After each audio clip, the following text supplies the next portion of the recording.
Hey guys, what's up? Richard here. Today we're going to be talking about the Sicilian defense, which is a very popular opening. You guys are going to encounter that a lot, especially in the 1500, 1600 level.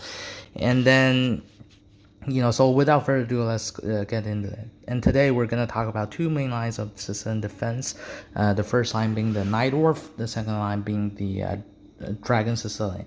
So, let's take a look at what's Sicilian defense first. And so white is going to open with d4, black is it's going to reply with c5, and then knight f3, d6, you got to defend your pawn, and then white best open the center with d4. And then you got to trade captures, and then there's a lot of moves black can play, but the most popular one is knight f6, attacking that pawn. You're going to play knight c3, defending, and then black is going to play a6. And this is a very standard knight dwarf position. We see that a lot. Next, white is going to develop the bishop either to c4 or bishop to d3 is very popular, and then he's going to castle. Black is usually going to play this e4 e5 move, attacking that knight, and then you just retreat to either squares, knight to b3 and knight to 3. Knight back to f3 are very popular lines, and then both sides are going to castle. And after castles, you can look at an engine. This position is basically pretty equal, but it's a little bit more aggressive than those e4, e5 lines, because you can see the king is more open, and the center pawns are already traded off. Black still has the white already lost the d pawn, and then black already lost the c pawn. So yeah, definitely more possibilities, a little bit more aggressive than the than those e4 e5 lines. The Russian defense, the Red Lopez, which I believe we talked about it before, and those lines basically produces a lot of the drawish results. These lines are more, especially the knight dwarf lines, are more aggressive. And so if the players, especially the players are playing at the top level, they really want to win, they'll go for the Sicilian defense. So basically what this a6 does is that it prevents any bishop b5 check or any pin or anything. And then, after castles, it's just pretty equal position. So that's the knight dwarf. So next we're going to talk about the dragon variation. Dragon variation, also very popular, but this dragon variation is basically a lot easier to deal with. Basically what we got to do is just follow the great Bobby Fischer's advice. Let's see how this is played. So we're gonna play e4 c5, nothing changes. Knight f3, then d4, d6, and you gotta trade this pawn, captures, and then instead of moving any knights or moving any bishops, black's gonna play this f6. No, not f6, g6. Don't play f6. F6 is a terrible move. I'll talk about f6 later. Basically, don't play it unless you really have to.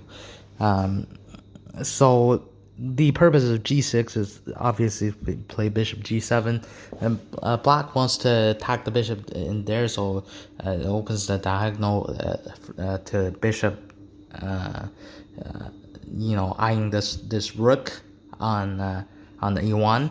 So basically, what I like to do in this position is just play knight c3. Basically, just block off this position, and after black places the bishop g7, and then I like to develop this bishop to f3. That's Bobby Fischer's advice. That's basically what he says you need to do. You need to attack this bishop on e3, play queen to d2, and basically just trade off the bishop. Of course, you can't do that right now. Black is, eventually gonna move his knight, and after this, you're gonna you're gonna play queen to d2, and then after black develops another knight, you develop the bishop. So black's gonna develop the bishop. You had to play this this bishop to d7 move, and then you can try to trade off the bishop immediately, but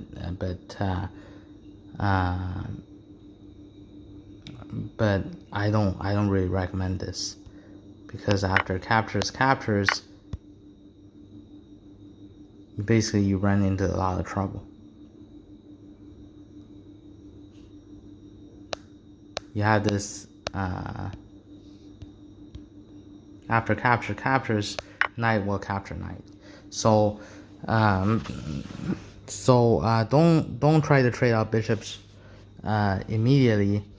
Instead, what you should do is you can either capture this knight or just move the knight. Usually what I would do is just move the knight back. The knight doesn't have any purpose here. And then after black castles, you're gonna castle. And then after, let's see, black moves the rook, then you're gonna trade bishops. So the idea is eventually you want to get this bishop traded off, because this is a very strong bishop. If you don't get it traded off, you could end up being in a lot of trouble. They could end up attacking your rook. And basically, usually the rule is you need to fianchetto the side that the bishop is not eyeing. Because if you